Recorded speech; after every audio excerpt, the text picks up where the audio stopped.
বন্ধুরা, আজকের গল্পটা অন্যরকম হতে শুরু করেছে, তাই পুরো গল্পটি শোনার অনুরোধ রইল। তুমি চুপ করে শুয়ে থাকো, এই বলে শ্বশুর মলম এনে মালিশ করে দিচ্ছিল। আমি তখনও গামছা পরে আছি। এরপর শ্বশুর একটা ভ্যাসলিনের কৌটো নিয়ে আসলো। আমি ইতস্তত করার ভান করে বললাম, ইস, এ কি হলো? আমি হলাম সুমন। আমার স্ত্রী এখনো জীবিত। আমার একমাত্র ছেলে ফরহাদ বর্তমানে ইতালিতে কাজ করে। আমার ছেলের বিয়ে দিয়েছে 1 বছর হয়েছে। বৌমার নাম নীনা, বয়স 23 বছর। ছেলের সাথে বেশি দিন সংসার করতে পারেনি, কারণ বিয়ের 3 মাস পর ছেলের ভিসা হয়। আর ইতালিতে পাড়ি জমায় বৌমা আমাদের সাথেই থাকে। আমরা মিরপুর এলাকায় থাকি 3 রুমের ফ্ল্যাট নিয়ে। বৌমা সবসময় বাড়িতে থাকলে শাড়ি না হলে ঢিলে টি শার্ট আর পাজামা পরে থাকে। এই বয়সেও আমি বেশ যুবক ধরনের। তবে আমার স্ত্রী অনেকটাই দুর্বল হয়ে গেছে, যে কারণে এখন আর আগের মতো কিছুই পারে না। এদিকে আমি কোথাও কি যে কিছু করব, তা লোকলজ্জার ভয়ে আর হয়ে উঠছে না। মাঝে মাঝে সিনেমা দেখে নিজেকে সান্ত্বনা দিই। সময়ের সাথে সাথে বৌমার প্রতি কেমন যেন একটা টান অনুভব করতে থাকি। গোসলের সময় প্রায় দিনই নীনা বৌমাকে কল্পনা করি। মাঝে মাঝে খেয়াল করতাম নীনা লম্বায় 5 ফুট 3 ইঞ্চির মতো। গরমকালে ঢিলেঢালা জামাকাপড় পরে। নীনা মোটামুটি ফর্সা। আমার স্ত্রীর আড়ালে আমি একটু একটু করে বৌমার কাছে যাওয়ার চেষ্টা করতাম, কিন্তু বৌমা তেমন আগ্রহ দেখাচ্ছিল না। একদিন আমি আর আমার স্ত্রী বাইরে গিয়েছিলাম। বাড়ির নিচে এসে স্ত্রীকে বললাম, তুমি নিচে থাকো, আমি বাজারের ব্যাগটা তুলে দিয়ে আসছি। আমি তাড়াতাড়ি বাজার নিয়ে উপরে উঠলাম। আমার কাছে চাবি ছিল, তাই দরজা খুলে বাড়িতে ঢুকলাম। কিন্তু বৌমাকে দেখতে পেলাম না। মনে মনে ভাবলাম, ওর তো এখন বাড়িতে থাকার কথা। বৌমার রুমের কাছাকাছি যেতেই ওর রুম থেকে কেমন যেন আওয়াজ পেলাম। রুমের দরজার কাছে গিয়ে দেখি দরজা একটু খোলা। সামান্য উকি দিতেই দেখি বৌমা সিনেমা দেখছে।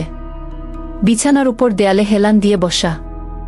ডান পাশে একটা শসা আর একটা ভ্যাসলিনের কৌটো। একটু পর সিনেমা দেখতে দেখতে কি যেন করতে শুরু করল। বন্ধুরা, ইউটিউবের করা নিয়মের কারণে কিছু ঘটনা সরাসরি বলা যাচ্ছে না। তোমরা কমেন্টে দেওয়া লিঙ্ক থেকে আমার ওয়েবসাইট ভিজিট করো।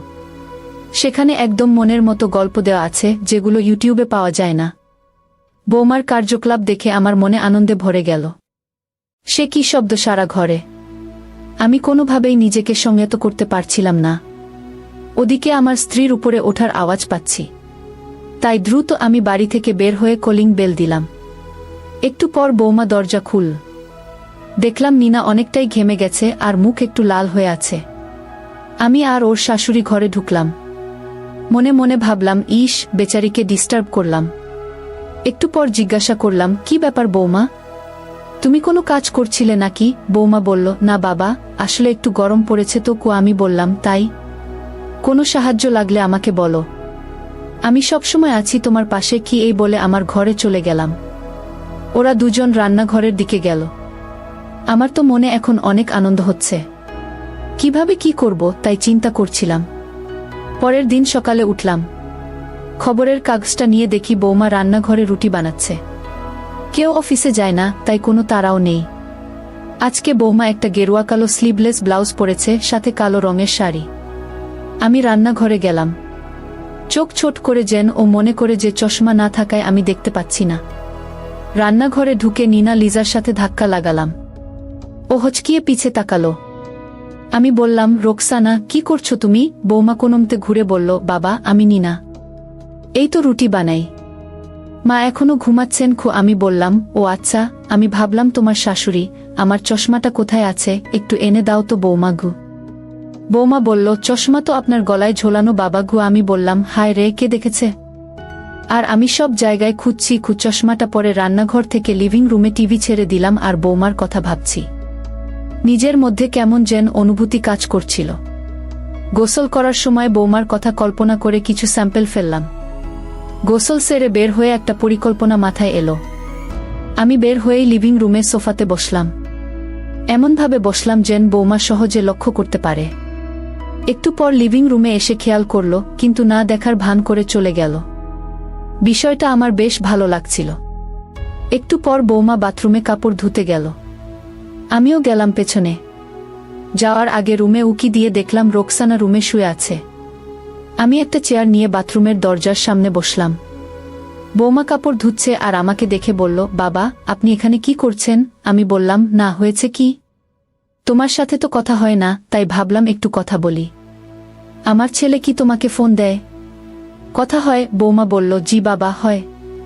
ও নাকি ভালোই আছে, সামনের মাসে টাকা পাঠাবে। কি কথা শেষ হতেই রোকসানার রুম থেকে বেরোবার আওয়াজ পেলাম। তাই আমি উঠে বললাম, ঠিক আছে নিনা, পরে কথা হবে বলে উঠে গেলাম। বৌমা কাপড় কেচে গোসল করে নিল।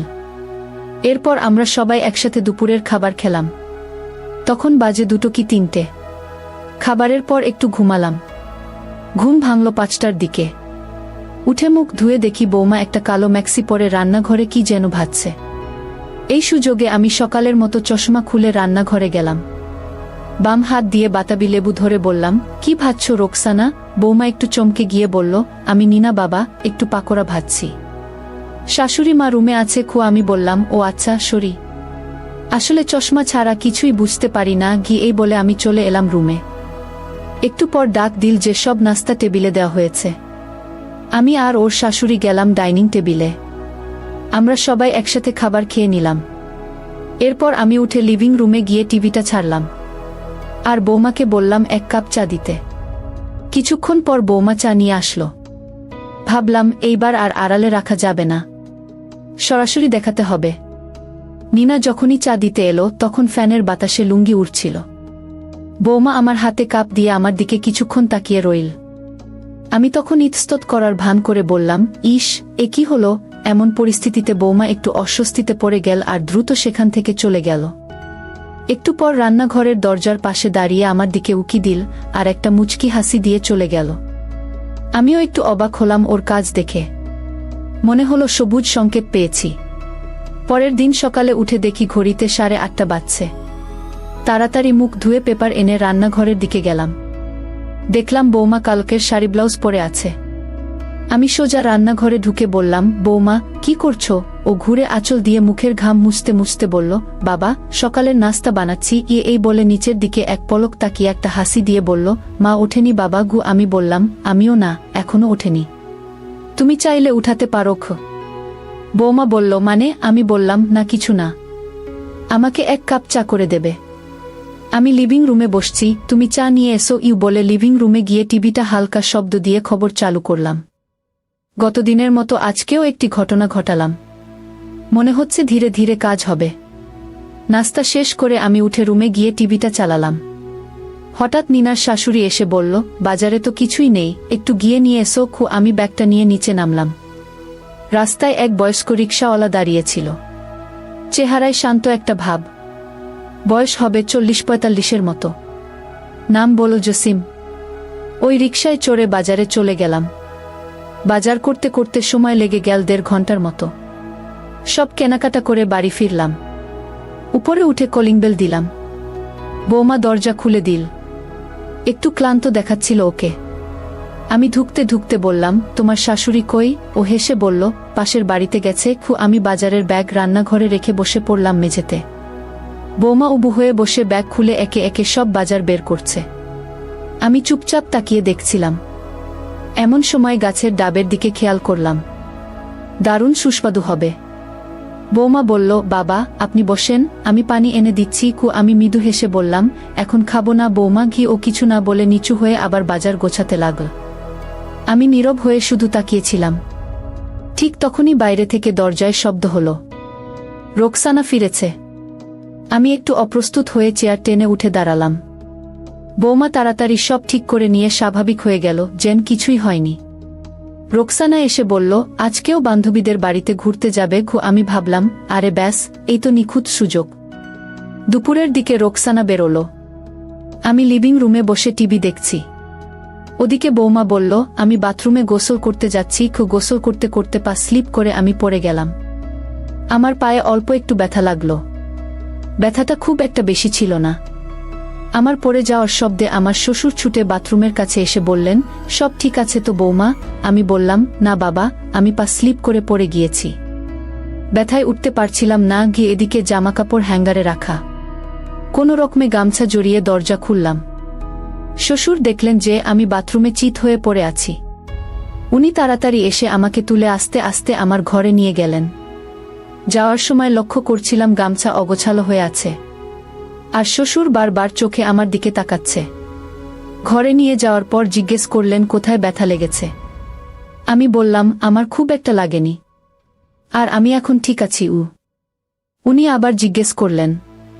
আমি খানিকক্ষণ চুপ থাকার পর বললাম, বাবা, আমার পা আর কোমরে ব্যথা লেগেছে। আমার কথা শুনে শ্বশুর বলল, দাঁড়, তোমার প্রাথমিক চিকিৎসা করাতে হবে। আমি মলম দিয়ে দিচ্ছি, তাতে ব্যথা কমে যাবে। তুমি চুপ করে শুয়ে থাকো। এই বলে শ্বশুর মলম এনে মালিশ করে দিচ্ছিল। আমি তখনও গামছা পরে আছি। শ্বশুর আস্তে আস্তে চিকিৎসা শুরু করল। আমি শুধু বলছিলাম, ইস, ব্যথা লাগছে, আস্তে চিকিৎসা করুন বাবা। এরপর শ্বশুর একটা ভ্যাসলিনের কৌটো নিয়ে আসলো। তারপর আবার চিকিৎসা শুরু করল। ঘণ্টাখানেক পর আমার একটু সুস্থ লাগছিল। শ্বশুর বলল, আমার ছেলে বাড়িতে থাকলে তোমার এত কষ্ট হতো না, তবে আমার ছেলের পরিবর্তে আমি তোমার কষ্ট দূর করে দিচ্ছি। কিছুক্ষণ পর শ্বশুর আমাকে আশীর্বাদ করলেন আর সব শেষে প্রসাদ দিলেন। আমি বললাম, আপনার তুলনা হয় না শ্বশুর আব্বা, আপনি আরেকটা কাজ করে দিন, ওই আলমারি থেকে আমাকে একটা ম্যাক্সি নামিয়ে দিন। সেই কখন থেকে গামছা পরে আছি শ্বশুর একটা ম্যাক্সি দিয়ে নিজের ঘরে চলে গেল, আর আমি ফ্রেশ হয়ে বিশ্রাম নিলাম। সন্ধ্যার আগে শাশুড়ি মা এলো। আমার রুমে এসে বলল, তোমার জামাই মানে আমার ছেলে কিছু টাকা আর একটা ফোন পাঠাইছে বারডায় এক লোকের কাছে, তুমি গিয়ে নিয়ে এসো। আমি অবাক হয়ে বললাম, একটু পরে তো সন্ধ্যা গেলে যাবে। এমন সময় শ্বশুর আমার ঘরে এসে বলল, আমি যাব ওর সাথে। তাহলে তো সমস্যা হবে না। কথাটা শুনে আমি মুচকি হাসি দিলাম। আবার মনে হলো বুড়ো কিছু মতলব পাকাচ্ছে। আমি একটু তাড়াহুড়ো করে তৈরি হলাম, সাদা হাতাকাটা ব্লাউজ, গোলাপি শাড়ি, চুল বাঁধা। আমি আর শ্বশুর নিচে এসে দেখি জসিম কাকা রিকশা নিয়ে দাঁড়িয়ে আছে। ওদিকে আকাশটাও কেমন মেঘ মেঘ করছে। বৃষ্টি নামার আগে আমরা বেরিয়ে পড়লাম। বারডায় পৌঁছাতে বেশিক্ষণ লাগল না। যার কাছ থেকে জিনিস নেওয়ার ছিল খুব ভদ্র মানুষ, ফোনটা দিয়ে দিলেন। এরপর এটিএম থেকে টাকা তুলে আবার রওনা দিলাম। সব কাজ শেষ করতে প্রায় 1 ঘন্টা লেগে গেল। রিকশায় উঠে পড়তেই টিপটিপ করে বৃষ্টি নামল। আমার মন কেমন যেন অস্থির হয়ে আসছিল। একে বৃষ্টি, তার উপরে এই দিকের রাস্তাটাও বেশি ভালো না, একদম ভাঙাচোরা রাস্তা। বৃষ্টির পানির কারণে রাস্তার খানাখন্দ বোঝা যাচ্ছে না। আচমকা রিকশা এক জায়গায় গড়াতে যেতেই আমরা দুজনেই একটু কেঁপে উঠলাম রিকশার ঝাঁকিতে। শ্বশুর সুযোগ বুঝে বলল, তুমি শক্ত করে ধরো। আমি গাছের ডাব ধরে রাখি। বৌমা বলল, ইস বাবা, কি করছেন? কেউ দেখলে ঝামেলায় পড়ে যাব। শ্বশুর বলল, কেউ দেখবে না বৌমা, তাছাড়া রিকশার পর্দার কারণে কিছুই বোঝা যাবে না, তুমি শুধু ওই দিকে মনোযোগ দাও। একটু পর বৃষ্টি আরও বেড়ে গেল। তাই জসিম কাকা রিকশা একপাশে রেখে একটা দোকানে আশ্রয় নিল। এদিকে আমি আর শ্বশুর রিকশার মধ্যে বসে আছি। প্রায় আধা ঘন্টার মতো শ্বশুর গল্প করলেন, কিন্তু রিকশার মধ্যে খুব একটা সুবিধা পেলাম না। বৃষ্টি সামান্য কমানোর পর আমরা বাড়িতে চলে এলাম। বৃষ্টির কারণে জামাকাপড় কিছুটা ভিজে গেছে। আমি দ্রুত বাথরুমে ঢুকে সব চেঞ্জ করে নিলাম। এরপর ব্লাউজ আর পেটিকোট ভালো করে বারান্দায় শুকাতে দিলাম। রাতে খাবার খাওয়ার সময় শাশুড়ি মা বলল, পরশুদিন আমার ভাইয়ের ছেলের বিয়ে ঠিক হয়েছে, সেখানে দাওয়াত খেতে যেতে হবে। অনেক দূরের পথ, সেই কক্সবাজার। তাই আজকে থেকে লেগেজ গোছানো শুরু করে দাও। শাশুড়ির কথা শুনে মনটা আনন্দে ভরে গেল। এই সুযোগ কাজে লাগাতে হবে। দেখতে দেখতে যাওয়ার দিন চলে এলো। আমরা রেডি হয়ে বেরিয়ে পড়লাম কমলাপুর স্টেশন যাওয়ার উদ্দেশ্যে। দীর্ঘ 9 ঘন্টা যাত্রা করে আমরা বিয়ে বাড়িতে চলে এলাম।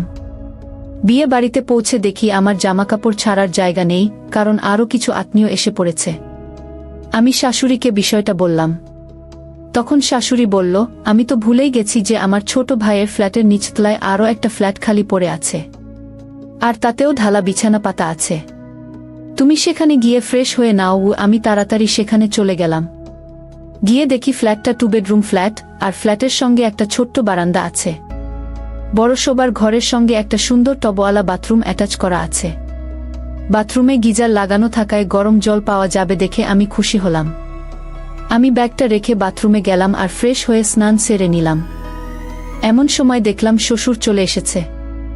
আমি শুধু একটা গামছা জড়িয়েছিলাম।